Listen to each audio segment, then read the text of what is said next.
The Adventures of Sam Spade, Detective. Brought to you by Wild Root Cream Oil Hair Tonic, the non-alcoholic hair tonic that contains lanolin. Wild Root Cream Oil. Again and again, the choice of men who put good grooming first.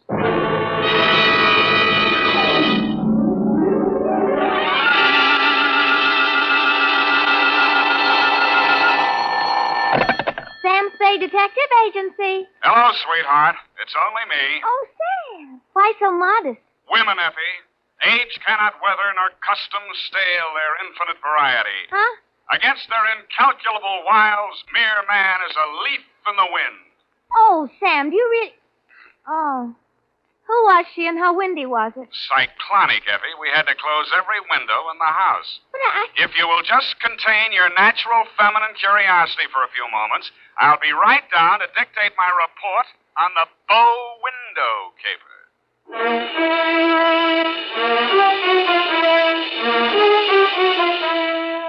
Dashiell Hammett, America's leading detective fiction writer and creator of Sam Spade, the hard-boiled private eye, and William Spear, radio's outstanding producer-director of mystery and crime drama, join their talents to make your hair stand on end with the adventures of Sam Spade. Presented by the makers of Wild Root Cream Oil for the hair. To every man who says, I don't use a hair tonic or I don't believe in a hair tonic, I say this. Decide for yourself. But don't decide until you've tried Wild Root Cream Oil, the entirely different hair tonic. There's not a drop of alcohol in Wild Root Cream Oil, and it contains soothing lanolin. What's more, it grooms your hair the right way, neatly and naturally. So get the big economy-size bottle and the handy new tube at your drug or toilet goods counter. Wild Root Cream Oil Hair Tonic. Again and again, the choice of men who put good grooming first. And now, with Howard Duff starring as Spade, Wild Root brings to the air the greatest private detective of them all in The Adventures of Sam Spade.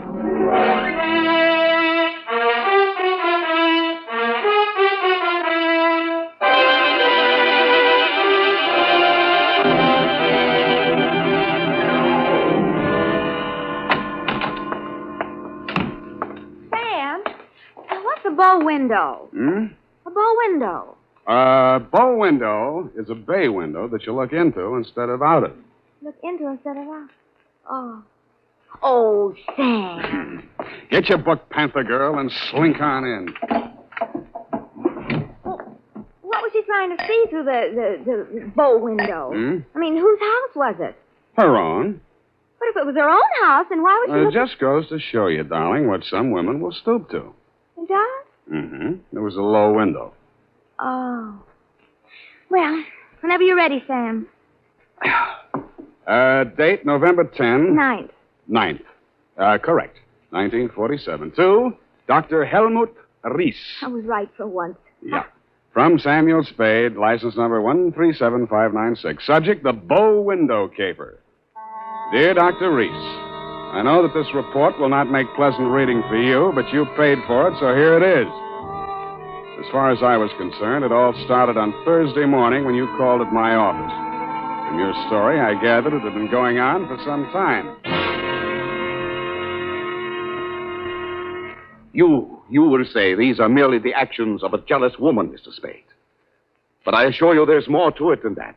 It must be a carefully thought-out plan to ruin my career, my whole life. In what way, Dr. Reese? She spies on my private consultations.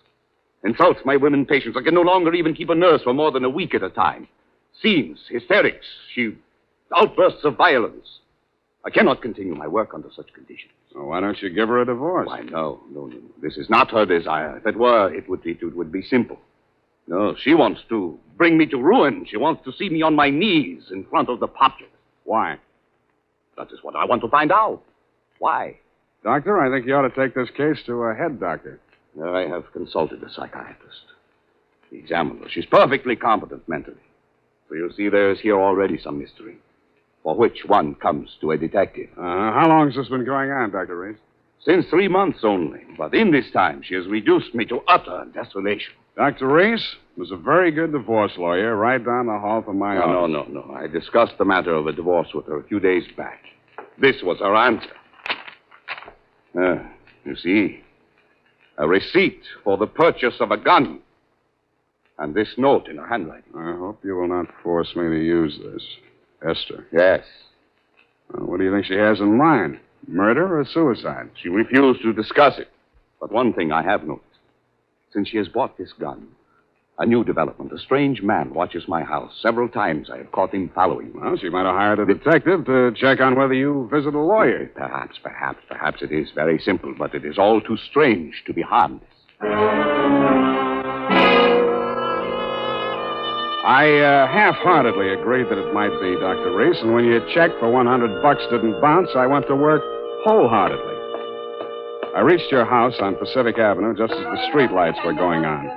It's a quiet neighborhood, so I could hear it before I got close enough to read the number on the door. Get out! Get out of this house! Get out! You have no... Get out! They seemed to be slugging their way toward the back of the house, so I decided to risk an entrance. I found the doorbell, and I was about to punch it when I caught sight of your mystery man. He was crouched in a clump of shrubbery that grew under the bow window at the corner of the house. He was still there with his eyes glued to the window when I walked up behind him.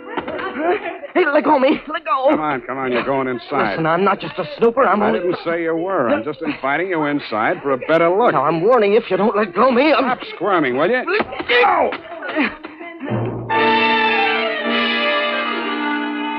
The kick he landed on me wasn't according to the Wrestling Association's rules, but I let him get away with it mainly because I couldn't move for 3 or 4 minutes, and by that time he disappeared down the street. When I recovered my faculties and staggered back to the door, I didn't bother ringing the bell. I just walked in. The hen fight was still going on somewhere in the upper reaches of the house. Then a door burst open on the upper landing, and a girl in a nurse's uniform ran down the stairs toward me, pursued by a pale little woman with a pinched face who was brandishing a pair of brass fire tongs. You brushed past me, Dr. Reese, and headed off the pursuer. Esther, stop this! Stop this at once! Have you gone crazy? Give me those fire tongs. Give them to me. What's the matter, Helmut? Afraid I'll mar your light of love's beauty? What started this? I caught her creeping about the kitchen. She was going to poison my food. Explain to you, Mrs. Reese. The doctor... Oh, don't bother explaining, Miss Roberts. These morbid fancies of hers. Don't think I don't know what goes on in that office. That office where I'm not allowed anymore. That's only because you make the patient so nervous, Esther. I know what goes on. You and those women. That will do, Esther. Go to your room. Very well. But I won't have that woman in this house another day, Helmut. Is that understood? Go to your room, Esther. I'm going. But remember what I said. I warned you both. I can't. There, Miss Roberts. Now don't. There. I can't stand any more, Doctor. I tell you, it's making me a nervous wreck. I just... Dr. Reese. Huh? Oh, Mr. Spade. You saw, you heard? Yeah. Come into my office. We'll talk. I think we'd better. Doctor, there's still one more patient waiting to see you, Doctor. Well, have her wait a little longer. Yeah. This way, Mr. Spade.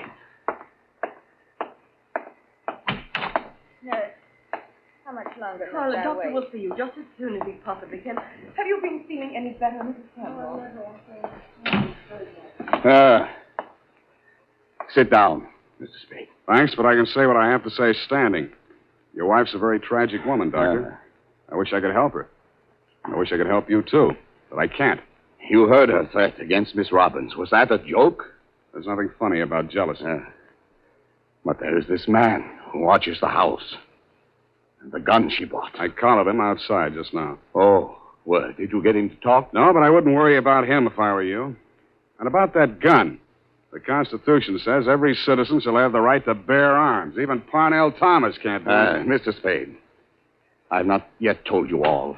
If I... Oh, Doctor, I'm sorry Yes? to interrupt, but this patient, she's been waiting for more than an hour. Well, who is she? Mrs. Kavanaugh. Kavanaugh. Kavanaugh? Who?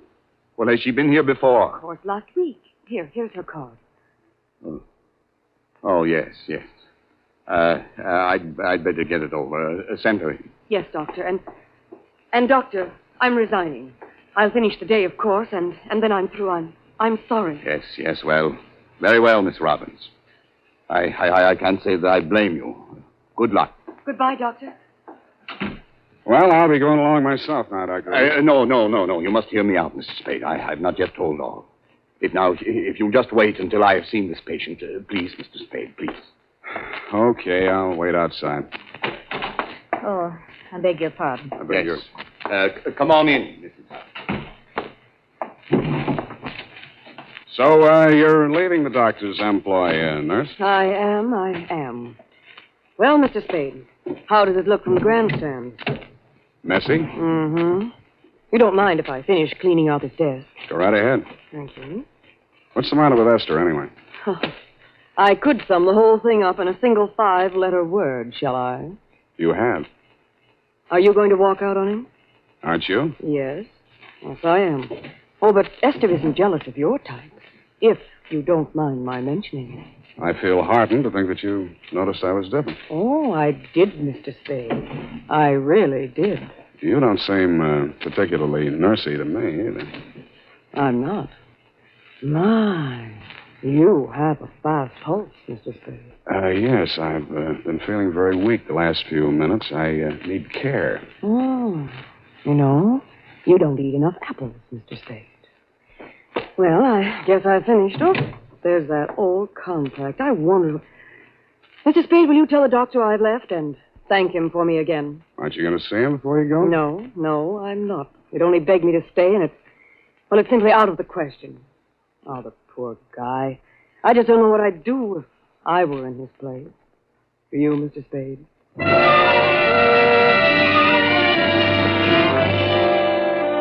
I did, and I told her. She told me I was a victim of hypertension and left me with my mouth open and no thermometer in it. 5 minutes after she'd gone out through the front entrance, your wife came down the stairs, looking knowingly at me and the door to the doctor's office, and left by the same route. 10 minutes after that, I was halfway through a 1937 National Geographic that was the latest edition on the waiting room table, and had reached the 3rd paragraph on the natural beauties of Winona County, Minnesota. But I never finished it. I will be back in a minute.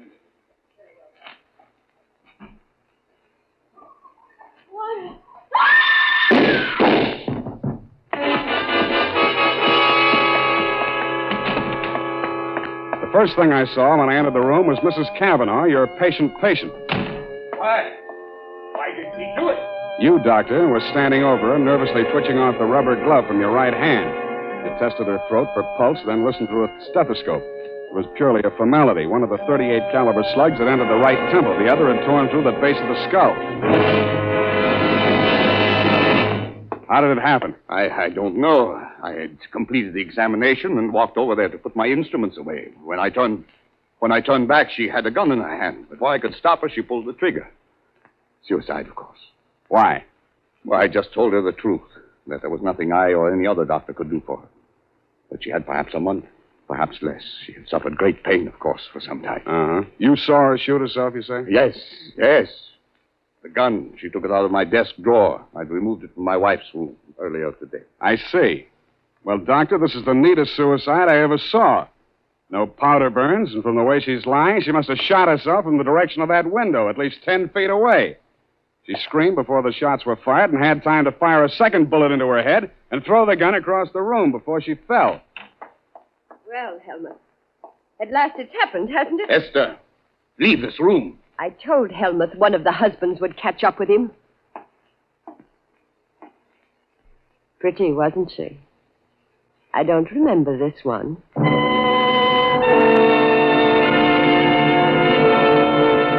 The expression on your face might have been horror or fear or both, Dr. Reese. But your wife was smiling. When my eyes left her face, I noticed a leaf clinging to the hem of her coat. It might have come from the shrub that grew up against the house. And her shoes were splotched with mud that could have and probably did come from the cultivated flower bed just outside the bow window.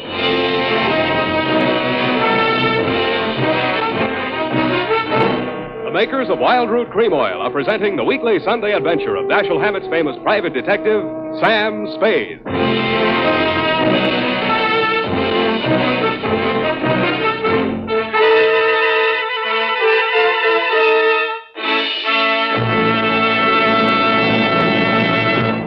Now, here's important news on good grooming. Better than 4 out of 5 users of Wild Root Cream Oil say they prefer Wild Root Cream Oil to all other hair tonics. Here is new and even more conclusive evidence that Wild Root Cream Oil is again and again the choice of men who put good grooming first. So if you want the well-groomed look that helps you get ahead socially and on the job, listen. Recently, thousands of people from coast to coast who bought Wild Root Cream Oil for the first time were asked, how does Wild Root Cream Oil compare with the hair tonic you previously used? The results were amazing. Better than 4 out of 5 who replied said they preferred Wild Root Cream Oil. And no wonder. It gives you the advantages that men consider most important. Wild Root Cream Oil grooms your hair neatly and naturally, relieves annoying dryness, and removes loose dandruff. What's more, non-alcoholic Wild Root Cream Oil is the only leading hair tonic that contains soothing lanolin. That's like the oil of your skin. So ask for Wild Root Cream Oil. Again and again, the choice of men who put good grooming first.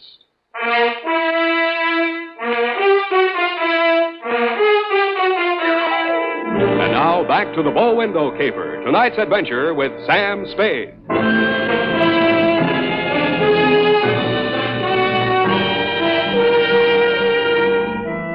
Obviously, there were 2 equally good suspects in the Kavanaugh murder. Either your wife had killed her in a jealous rage, or you'd killed her with your wife's gun to frame her for the murder. I decided to let the police worry it out and went home to bed. The morning headlines were a bit of a surprise. Nurse sought in shooting of mystery woman. Item. The cops had found Celeste Robbins' fingerprints all over the murder gun. And item. Mrs. Kavanaugh, the murdered woman, had given a vacant lot as her address, and her body was lying unclaimed at the morgue. I decided to pay her a visit.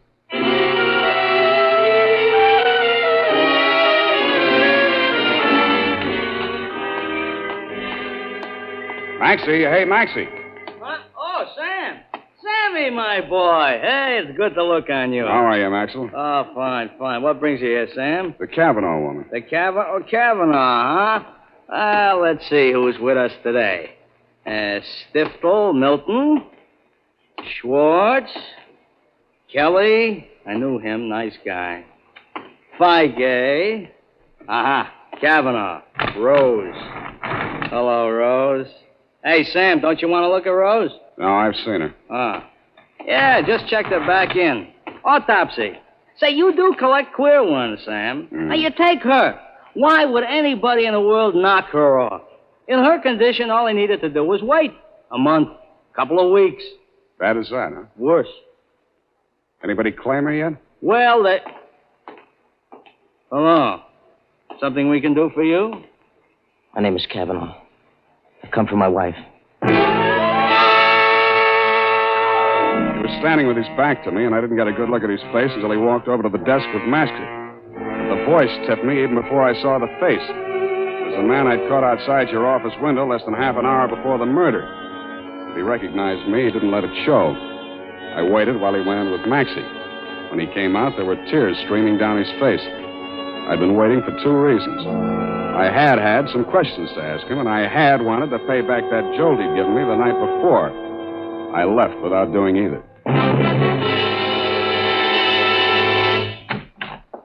Oh, hello, Sam. Oh, sweetheart, any calls? Lieutenant Dundee of Homicide, Yeah. Dr. Reese, Mm-hmm. and there's a girl waiting inside. Wouldn't give any names. So you let her wait in my private office? Well, I don't think you'll mind when you've seen her. She's by way of being a knockout. Well, thank you, Effie. That was very thoughtful of you, dear. You're welcome, Sam. Sam, please don't be angry with me for coming here. I had to talk to somebody. What you need is a good criminal lawyer, Nurse Robin. Oh, no. Do you think I killed that woman? How did your prints get on that gun? And don't tell me she threatened you with it and you grabbed it out of her hand. No, I didn't. I did nothing at all. Take it easy, Nurse. Take it easy. Would you like a drink or something? No, of course. Thank you anyway. I'll be all right. Well, she came in from shopping 3 days ago. Just as nice as pie. And she came creeping around. You know how she is.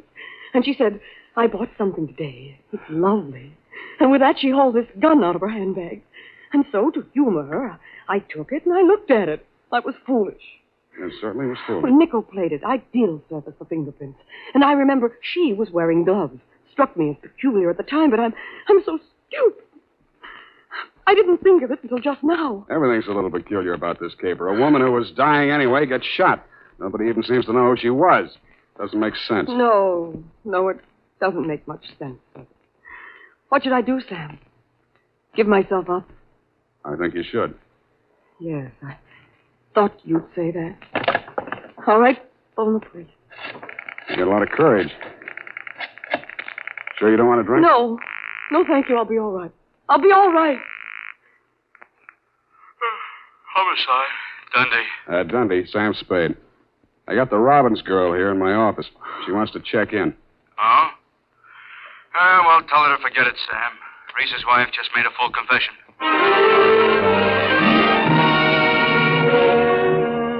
That tore it. In my anxiety to see how you were bearing up under the shock, Doctor, I blew $1.50 of your money on a taxi all the way out to your address on Pacific Avenue. To my astonishment, you were wearing a look of real distress. I don't understand it, Mr. Spade. This confessing, it's not like her. It's all too strange to be harmless. Dr. Reeves, I'd like to talk to you alone. Do you mind, Mr. Spade? Go right ahead.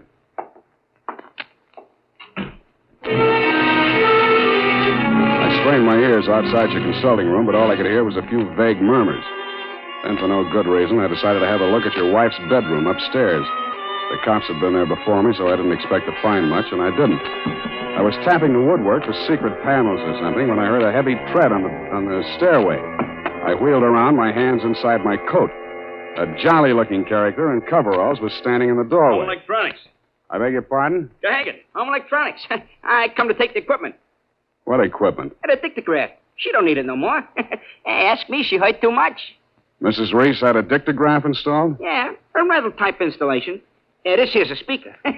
My own design. Looks like a portable radio, don't it? Yeah, where's the other end? Where's the microphone? It's in the doc's private office. You interested, eh? Yeah, turn it on, will you? Oh, sure. We'll get it tuned in a minute here. Oh, feedback. Wait a minute, I'll fix it. Let her talk. What can she tell? I don't know. But it's uncanny the way she Nice, huh? things. Every word we spoke together.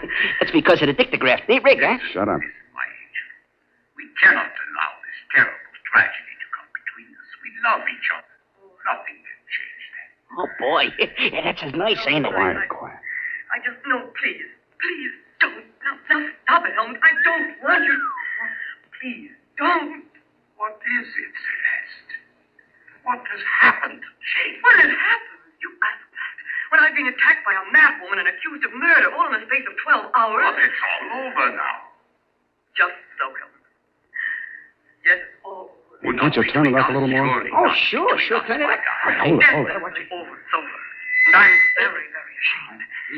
I suppose it was my usual thing. I always get sorry for a poor, weak man and get involved. But this time, I'm sorry for her. Celeste, please. When I was a kid, I liked it. It used to make me feel powerful and, well, to watch them squirm. But it's no fun anymore watching another woman in the agonies of jealousy. And you, I thought you were just weak. You're a brutal, unscrupulous murderer. What are you saying, Celeste? You killed Mrs. Cavanaugh. Why, that's impossible. You stood deliberately in that window and you fired 2 shots right at Hey, what gives you? Why weren't my Rehearsed the fingerprints players? on that gun? Because you were wearing your rubber gloves, Doctor. Celeste, don't say any more. No.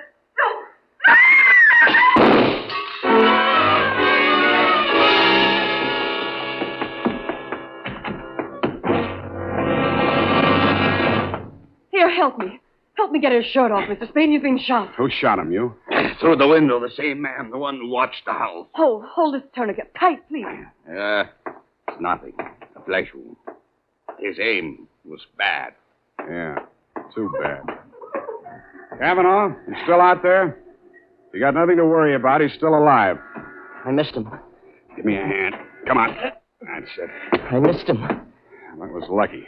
You're taking the rap for your wife's murder, too, if you're a better shot. He did it. He killed my wife. I was at the window. I saw him. What I don't understand is why his wife confessed. She loves him, Mr. Cavanaugh. You should understand that. I guess that's what happens to love when it gets crossed up.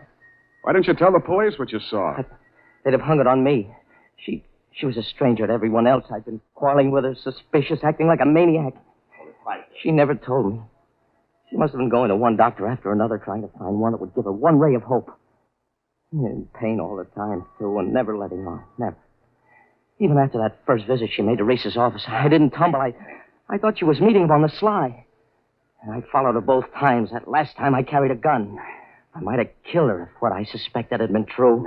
I'm very sorry, Mr. Cavanaugh. I didn't realize. You're pretty late with your regrets, Doctor. I don't quite figure you either. Maybe the prison psychiatrist can. Dundee homicide. Dundee, tear up Mrs. Reese's confession. Come on over and get the doctor. Dr. Reese? Yeah. By the way, he accidentally shot himself in the arm. Isn't that right, Doctor? What? Oh, yes. Accident. Why didn't she tell me? Why didn't she tell me? I don't know, Kavanaugh. Women. Sometimes they make too much sense, or we don't make enough, or maybe we're all crazy.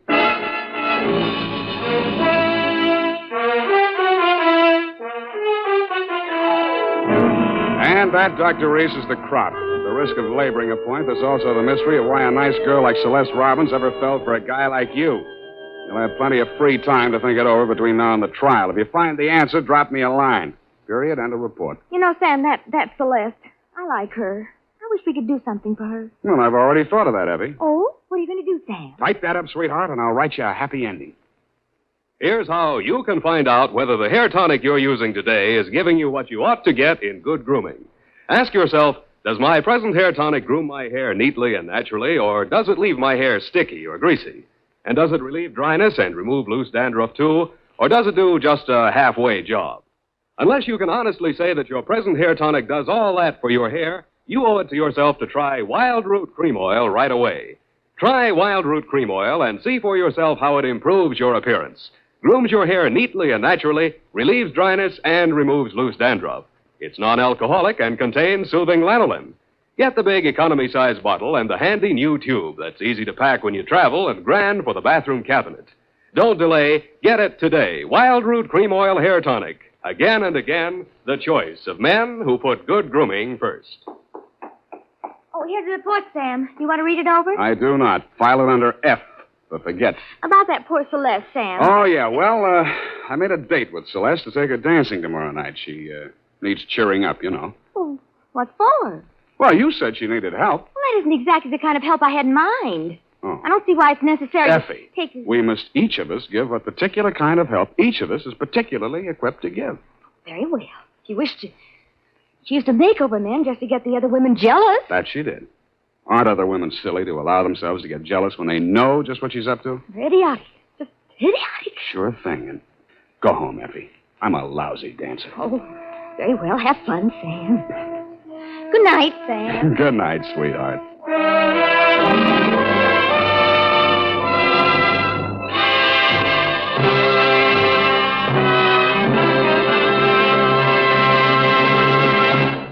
The Adventures of Sam Spade, Dashiell Hammett's famous private detective, are produced and directed by William Spear. Sam Spade is played by Howard Duff. Lorene Tuttle is Effie.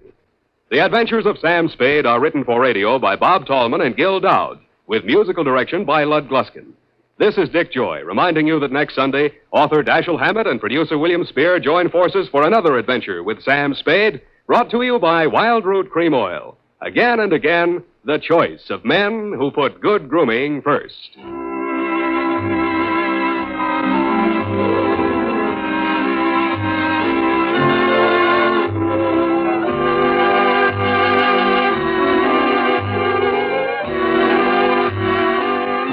Smart girls use Wild Root Cream Oil, too, for quick, good grooming and to relieve dryness between permanents. Mothers say it's grand for training children's hair. This is CBS, the Columbia Broadcasting System.